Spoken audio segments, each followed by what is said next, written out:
Well, hello guys, welcome back to my channel. If you're new to this channel, welcome. My name is Nancy.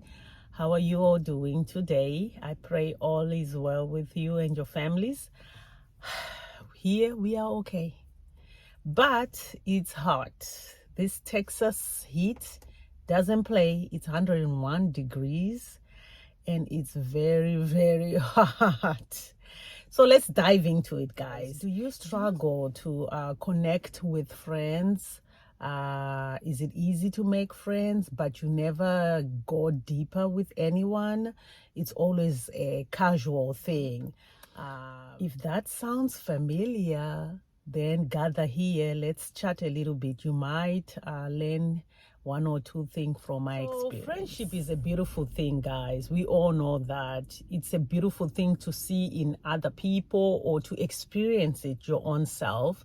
According to the books, they say true friendship is supposed to be intimate, meaning you know each other really deeply. You care for one another, you encourage each other, you comfort each other, you uplift each other, you build each other, you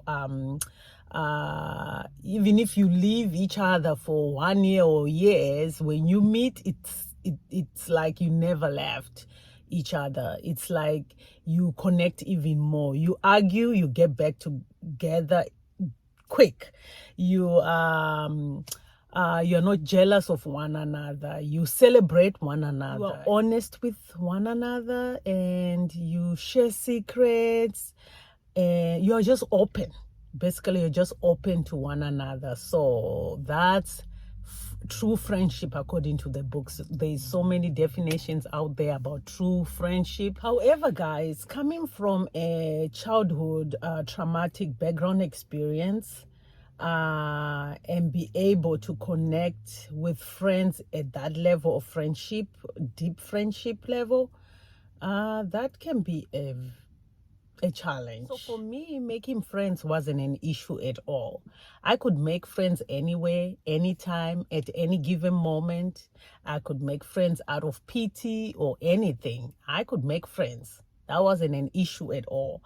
My issue was keeping those friends and connecting with them. So what I've discovered in this healing journey is that trauma does affect the way you connect to other people. For instance, in my case, issues like trust issues, insecurity, fear, pleasing spirit, and so forth, those issues complicated my connection with other people. And something simple like you are in a group with other people or friends and we are discussing something, me trying to fit in that group, like fit in the conversation, or fit in whatever is happening in that group was a challenge, because inside my own self there was a debate or an interview that would be going on in my mind. So I would disconnect from the people around me because my focus was on the shame that I was carrying inside. So I'll be busy debating how I can cover up this shame so that none of these people around me will find out. So let's say if they are conversating something, when I'm asked something, I'm lost because my mind wasn't with whatever they were discussing. I was just busy focusing on how can I make sure I don't say something that will expose my shame. So that's how I disconnected with people, because I was never there. And then I'll end up saying something that is out of topic, something that wasn't asked, or I end up talking too much or fidgeting too much. And then when they say they want to gather again as a group of friends, I won't show up because now my mind now is telling me that look at yourself, you have embarrassed yourself, you have shamed yourself again. So it was always a battle that was going on inside my own mind that will sabotage the whole entire friendship that was trying to happen at that time. My true friendship happened after I got married to my husband. And even with that, it was 2-3 years later after I got married to him that he became my first true friend. And it only happened when I opened up to him. And I noticed that he was remorseful. That's when I started trusting him and opening up. So the more I opened up to him, the more he became my friend. I relaxed and I started opening more to him. And years later, after we migrated here, I got in touch with my cousins. I went and visited my cousins, and then I connected with one of my cousins at a deeper level. Our stories connected us, and from there on, it was just like a match made in heaven. We connected deeply. She became my BFF, my prayer partner, and cousin. So I always thank God for her, because my life actually then really changed. Like, my prayer life became deeper. I removed the attention from my own self. It made me see that, you know what, it wasn't only me who was suffering in this world. There were different stories out there that were suffering just the same way I was suffering. So that really opened me up. So as I continued on in this healing journey, I have opened up, and I have made a very few connections with other friends at a deeper level. So I've noticed that as I was healing and all this baggage was melting little by little, I was connecting more with other people. Even though I know that trauma is different and it can be experienced in a different kind of manner, and that we cannot force any relationships or any friendships. But one thing I know for sure is that even though you experienced what you experienced as a child, your situation can be changed. That's my story. Your situation can be changed if you want it to change. Loneliness because you want to be alone, and loneliness because you are shackled in that pain and you don't know what to do with it. You don't know how to make friends, yet you want to be friends. Those two are different. And I am just telling you that you can change that story for yourself. You can change that perspective for yourself because it's possible. Just don't do it the way I did, which was going the long route without God. I tried to do things in my own strength. I tried all those reading books, searching and, everywhere. But those things did not help me until I found God. So I'm saying you use a short route, which is go directly to God, and He will show you the way. He will lead you to that way. He will lead you to the help you need, to the books you need to read. And if you have the means for therapist, He will lead you to that therapist you need to go and see. That's the shortest route you can go. If you are in a relationship with someone you can trust, then open up. That thing will help you. Once you open up to somebody you can trust, that is going to help, because you have so much that you have buried inside. So you really need to open up to somebody. Even if you don't have that somebody you can trust right now, because you have gone to God, you start trusting God to help you open up to Him, because you don't have anyone. And if God have that somebody you can open to, He will bring that somebody to you, because you really need that outlet. You are going to need somebody to talk to.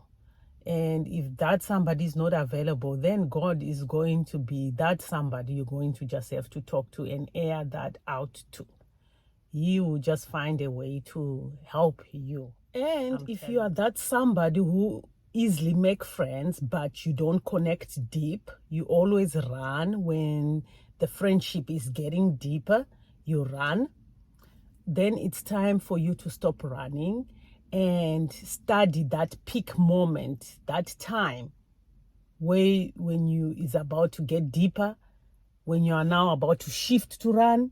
Study that peak point, because that peak point is going to tell you exactly why you are running. And then you need to go in with that thing to God and say, why do I run at this point? What is it that makes me run at this peak when when a friend is now trying to go deeper with me to know me better? I turn and I run. Why? He will show you. For me, it was always that vulnerability issue. I couldn't be vulnerable because I always thought that if I now become vulnerable to this person, to this friend, when they know the truth about me, they are going to judge me and they're not going to see me the same way and they're going to dump me. So what did I do? I will self-sabotage that relationship, and I will make sure I beat that friend to that. So I will self-sabotage that relationship, and then I will dump them before they dump me, because it was all in my brain. I always thought if I go deeper, if they know about my shame, they are going to dump me and I'm going to get hurt. It was always looking at me like, I don't want to be hurt again. So I will dump you before you dump me. So that's why I never went deeper. So when I started seeing that peak moment and started studying that pattern, that's when my change came. I started shifting myself and trying one more step, like, okay, it's okay. This is your husband. It's okay. Try and tell him a little tiny thing and see how he reacts. So I started trusting in small little steps. So really start watching out for that self-sabotaging spirit, because it's a creeper. It will keep you down. Every time you wanna rise, it will pull you down again. So watch out for that. It's a telltale sign that you are running from something, and it's time for you to stop and deal with that thing eye to eye, face to face. And if you want to make friends and you don't know how to make friends, I would suggest that you start volunteering at organizations that help people that have the same story like yours, the same pains like yours. You'll find that the people who volunteer there have a similar story like yours.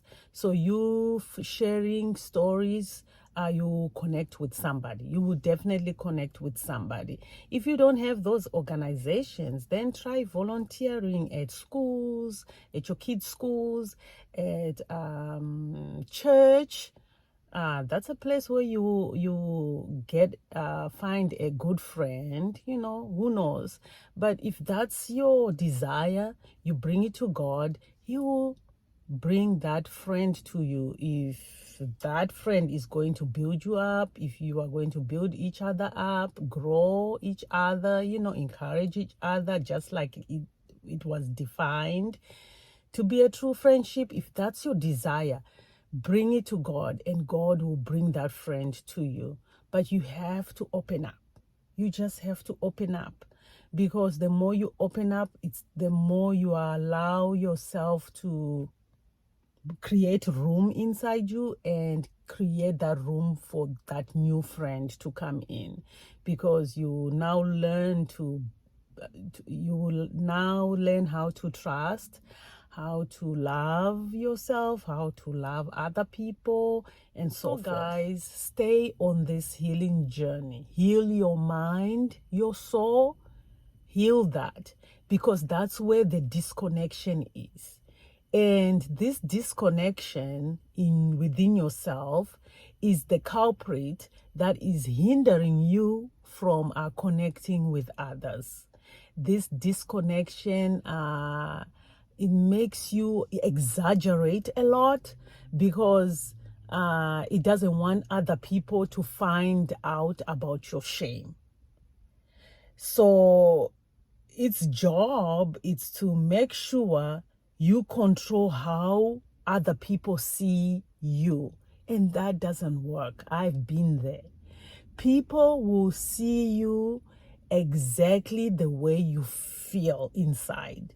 So even though you're thinking you're covering that shame, that energy keeps on coming out, and that's exactly what people will see. So really, you will not be able to succeed to control how people see you. As you heal, you open up and you will connect. I hope this helps somebody today. You learn one or two things from my experience. You have a wonderful, blessed week. I will see you in my next video. Thank you.